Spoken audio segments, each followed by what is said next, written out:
112 years ago, Finland became the first country to see women run for election. December 2019, Sanna Marin becomes the world's youngest political leader. What's more, Marin will lead a coalition of 5 parties, all 5 led by women, 4 of whom are under 35.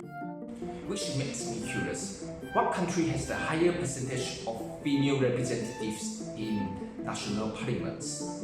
Finland, Iceland, or New Zealand?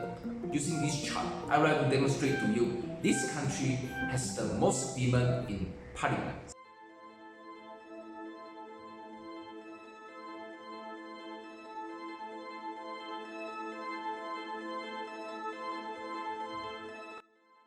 So, where is Rwanda? Rwanda is a small landlocked country in East Central Africa, which is surrounded by the Democratic Republic of the Congo, Uganda, Tanzania, and Burundi. In 2008, Rwanda became the first country in the world to have more than half of its government run by women. But in order to understand their achievement, we need to first discuss the country's history. The Rwanda genocide was a mass slaughter of Tutsis carried out between 7 April and 15 July 1994 during the Rwanda Civil War. The most widely accepted scholarly estimates are around 500,000 to 600,000 Tutsi deaths. Many suspected perpetrators are arrested or fled the country.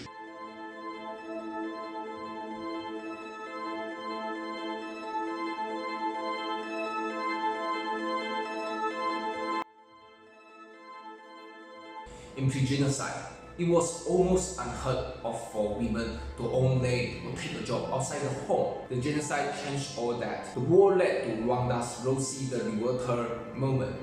It opened the workplace to Rwanda women, just as World War II had opened it to American women. This is a noteworthy quote will blow your mind. The call of equality was led not by thousands of women, but by one man, President Paul Kagame, who has led the country since his army stopped the genocide. There is a question, why Paul Kagame wants to empower women and ensure gender equality?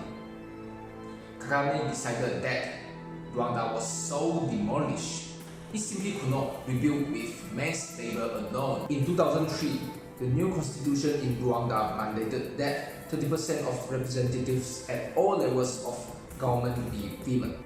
The government also pledged that girls' education would be encouraged. Some people feel doubtful about government's decision.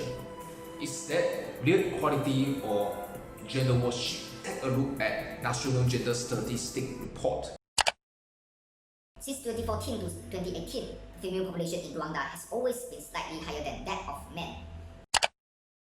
In Rwanda, the man is culturally considered the head of the household, but the recent law governing persons and family status that spouses jointly provide management of the household, including moral and material support to the household, as well as its maintenance. Education is a fundamental human right and an essential tool to ensure that all Rwanda citizens, women, men, girls, and boys, realize their full potential. In order to increase women's employment opportunities and diversify skills, Rwanda has continued to strengthen demand-driven technical and vocational education training programs to close the skill gap as stated in He for She Rwanda's Impact Commitment. Both female and male enrollment for TET level has increased significantly from 2014 to 2018.